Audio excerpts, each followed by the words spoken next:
we finished the ceiling. Yay. It looks beautiful. I did lots of patching, 2 coats of paint on here, which we'll probably show you in the light. I don't like it because it has like the, not streaks, but weird texture. That is annoying and I don't know how to get rid of it. I went back in with my tiny paintbrush and painted some touch-up spots up here tonight, which I think means we're done. I'm pretty happy with how clean You got a clean line right there. Okay, it is the daytime and I want to show what bothers me about the ceiling.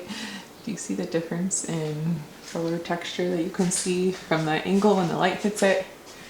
Really can't tell much without that angle, but boy golly, does it bother me. I think, well, Alex got me to put this issue to rest by saying we haven't done this, which needs repainting, so maybe we'll try this again with a 3rd coat. I'm thinking with a more nappy roller. It's more fluffy and smooths the paint out more. I don't know, we've been going with a small nap because there's no texture on this.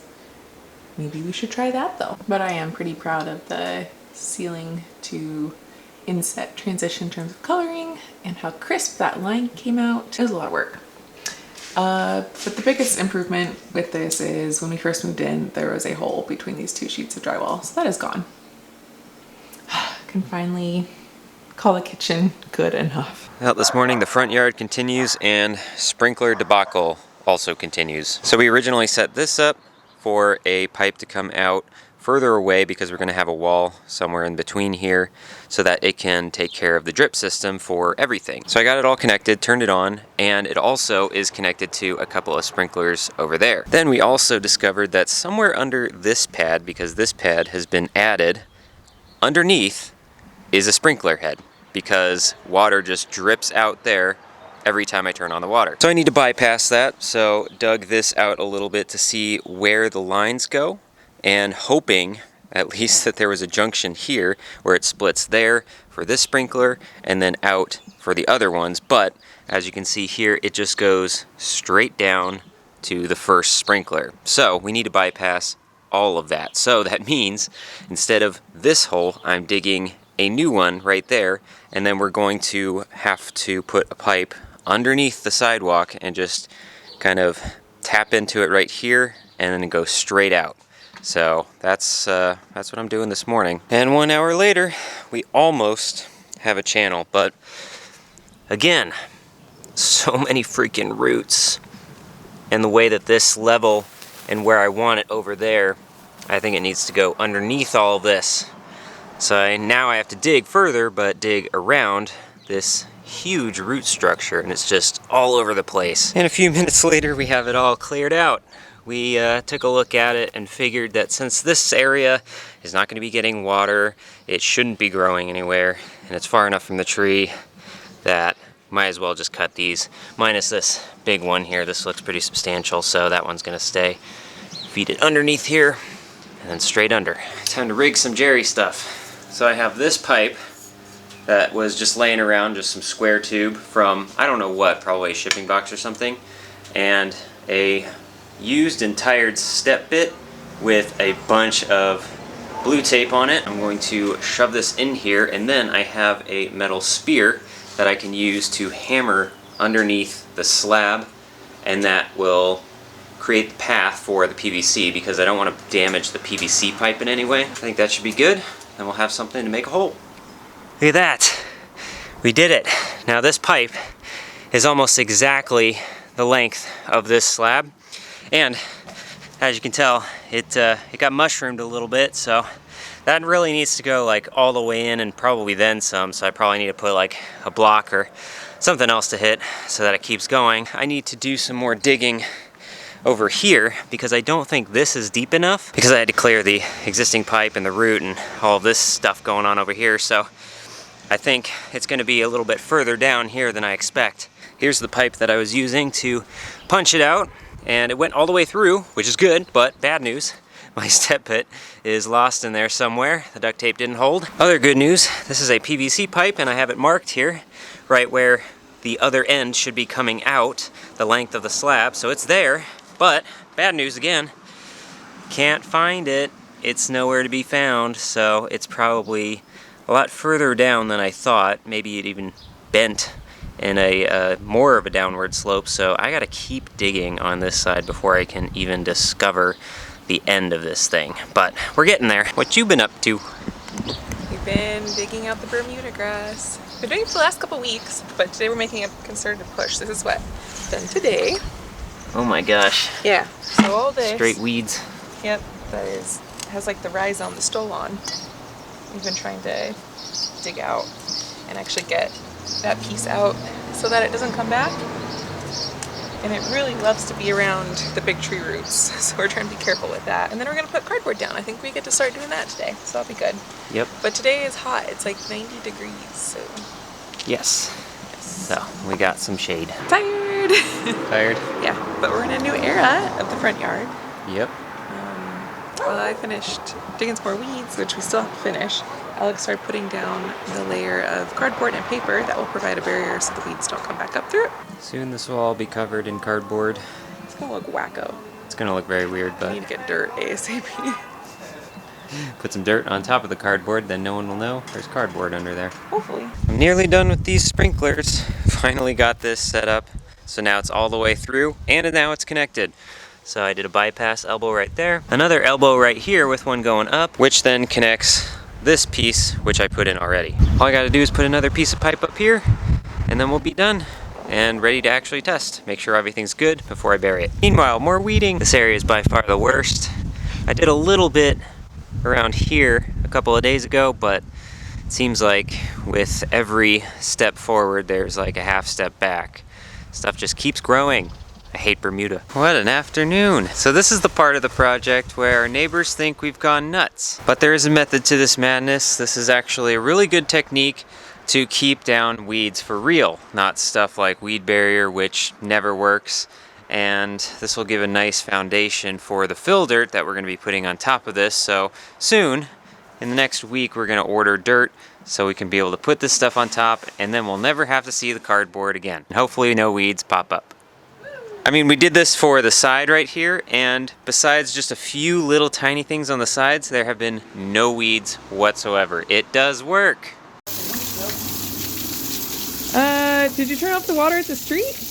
So I heard a, oh shit, from my office and saw a geyser from my office window above the roof. What happened, honey? I learned something today. What did you learn? Well, that the sprinklers here are direct in line to the street, Mm-hmm. not through the house. I thought, hey, I'm gonna be smart. I'm gonna turn off the water in the house. The main line's right there. Figured, great. I plugged up everything over there. It's all good. So this was leaking a little bit after the fact because there's pressure in it. So now's a good time to replace it. Mm-hmm. Kept the water off. Unplugged one side. Bit of a spurt, but it was on the other side of the valve. Figured no big deal. Mm-hmm. Played that one. Boom. Yep. So it was a mad dash while you... I ran downstairs. I did not. I kind of hurt my hands, like, trying to plug it up. Got a crash course in where the water line is, where the main water line is, and how to do that. Yeah, I erroneously to use the electrical box, which was not right. This big one, but It's the water. That's the electric water meter. Duh. yeah, it's a thing that says water. Who knew? Well, we're panicking a little bit, so. All right. See if that actually holds. I hope to God it does.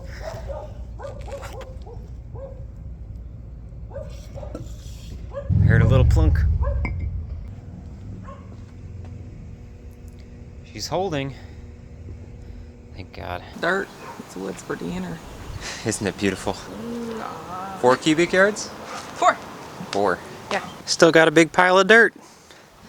But look at all this. Only been at it for like hour and a half.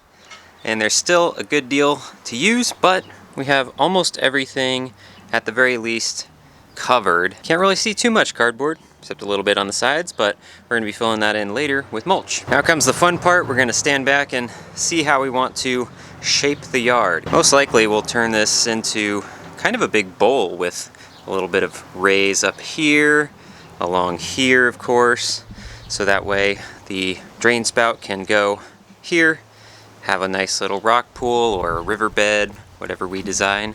But this is the fun part now.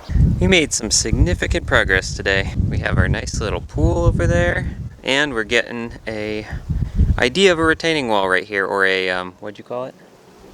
A parapet. A parapet. We were gonna have it along here, but it's just too much to deal with the hassle of that, but I think we can put something right here to break things up a little bit. And we got our irrigation, or our drainage, down here. So we made a quick trip and got some fittings right here, so that way the rain gutter will go straight into the pool. How about a demonstration? Okay. Whoop.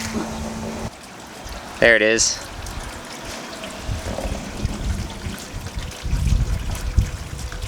It works. So what are we doing? Ow. Working very tediously. Yeah. We gotta make sure that this little wall is perfectly level, but the ground's not. No. It's very much high-sided here. Uh-huh. So as we're about halfway done right now. Yeah. So now this slopes down, so we need to build it up, so we have a lot of gravel to build that, and we're kind of going brick by brick. How long leveling. is this 6 taking us? A good hour maybe? What time is it? Probably, yeah. About an hour. Also, we have nothing light shade. Yay! And heavy bricks. Boo! Reveal what we did. Ta-da! We spent all Sunday working on this. We put down like 9 blocks and like leveled them out, and then realized the curve looked really funky. And then we're like, can we make a nice curve with the blocks? And so then I went into Cricut Design Space and like measured out the blocks in actuality and like maneuvered them on the computer for like an hour and a half, however long that was. Yeah. And realized that nothing will ever work out because of the way that one side is angled, the other side's flat, and just the difference in sizes doesn't add up very well. So we instead decided that we're going to lean into just using the curves and put them all in the same direction, which then means that there's gaps at the back side of it. But we're gonna... Yeah, but no one will really see this stuff in the back here. And then we test out the caps too at this angle, and there's gonna be big triangles, but we don't want to get out a saw and cut the caps. So mortar it is. Yep. It'll be uniform, if not perfect, but... It's like a big tile and grout job. We just stacked the second layer on. We realized we're going to change some things around because there's a couple seams that match up. But we need to get the fiberglass pins too. I'm also a little bit worried about this edge since it's so exposed. I don't want it like falling down. For future self, there is 7 inches of gravel in front of this wall, so don't plant closer than 7 inches because you'll hit gravel. Don't plant too close. It's Saturday again. Alex worked some during the week, but we've been putting more focus in today. We got bright and early, so really 6:30. We went to Ewing and got irrigation stuff, and then to RCP Rock and Brick and spent $1,500 on rocks and pins. So we've just finished the wall, so we'll show you that because we want to know what's in the footer before we cover the footer. Yes. And then we put some more dirt in the middle. We were at RCP Rock and Brick and realized with the square footage that we have in here, I mean, last weekend we already like filled it in a little bit more after doing the calculations, and then today on the fly we're like, we're gonna cut 30% out because I'll cut down our cost by 30%, which is hundreds of dollars. Yeah. So we've been putting more dirt in there so we have less rock. Yeah. It's more blobby right now, and it's going to be a little smaller in the back. Butterfly. In the back right there, and then right here where this bucket is. Yep. Fill in that a little bit more. I started putting the irrigation line down. Yeah. It needs to get tacked more. It doesn't have to be sticking up like this, but this is just temporary. I already had to go back once and redo it. So for future us, here's what it looks like. We backfilled gravel in between this first course right here. Quite thick right now. This, in terms of lessons learned, is where to put the pins. Sometimes the pins didn't always fit where they were supposed to, and sometimes they required a lot of persuasion to get the rocks to latch onto the pins correctly. It looks like a lot of gaps from the back, but from the front, not too bad. We might redo this first course a little bit more to get rid of this seam. We'll see. And we still don't know what we're going to do with the top here. Okay, I think that's good.